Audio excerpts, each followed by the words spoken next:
c'est comme, waouh. S'il vous plaît, qui pourrait subsister? Nul ne pourra subsister. Alléluia. Et il enchaîne en disant, mais le pardon se trouve auprès de toi afin qu'on te craigne. Et la clé est là-dedans. Dieu pardonne. Et le pardon de Dieu doit susciter la crainte. Et tu sais, le pardon de Dieu ne nous pousse pas à refaire les mêmes choses encore et encore et encore. Le pardon de Dieu ne nous amène pas à cette place où on commence à le prendre à la légère. Regarde, ben, il va me pardonner encore. Non, non, non. Le pardon de Dieu suscite la crainte. Parce que tu réalises d'où il t'a tiré. Tu réalises à quoi tu as échappé. Tu te dis, moi mon pied, je ne veux plus le mettre là. Moi mon doigt ne va plus aller là-bas. Mon regard, je le garde vraiment comme ça. Il dit, au verset 5, il dit, j'espère à l'Éternel. Mon âme espère et j'attends sa promesse. Vous savez, il y a une chose qui nous rassure, c'est que Dieu a promis.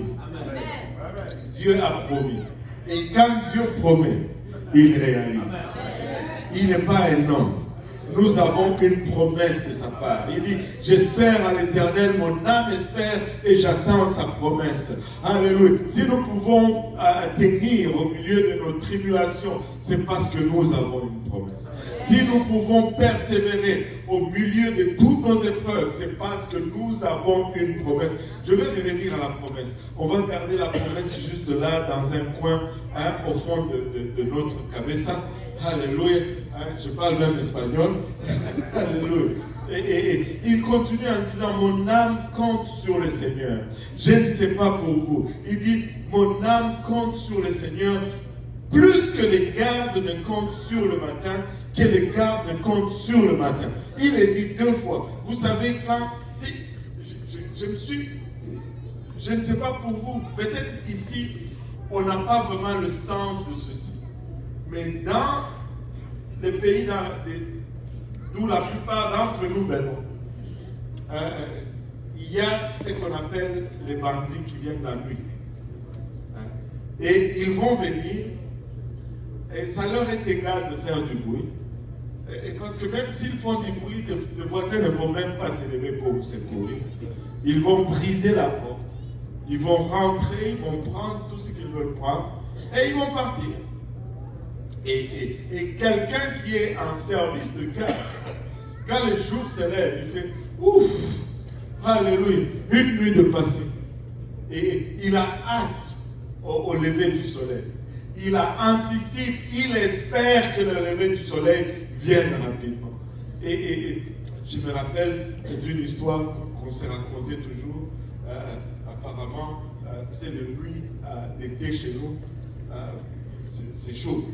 Et là, un papa qui avait des soucis, il n'arrivait pas à dormir, il va s'asseoir dans son salon.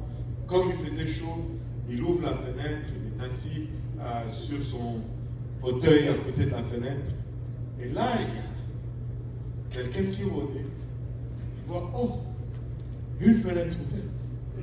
Et là, il s'approche, il fait rentrer la tête dans la fenêtre pour regarder si les gens... Et là, quand il rentre la tête dans la fenêtre, il ne voit pas le papa qui est assis à côté. Et le papa, il les tapote seulement sur la joue. Il dit, c'est pas bon ce que tu fais. Il bat tellement sur son tête. Il commence à l'insulter. Regarde tes gros yeux. Comment ça tu ne dors pas jusqu'à cette heure-ci? Tu dois être un sorcier.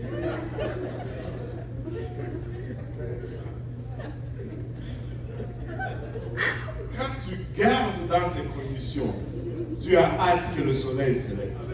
Tu as hâte que le jour. Mais David nous dit, les gardes comptent sur le soleil qui va se lever. Mais nous, on compte sur le Seigneur. Alléluia. Il y en a qui attendent après le soleil. Il y en a qui attendent après les circonstances. Il y en a qui attendent après les situations. Mais nous attendons après le Seigneur.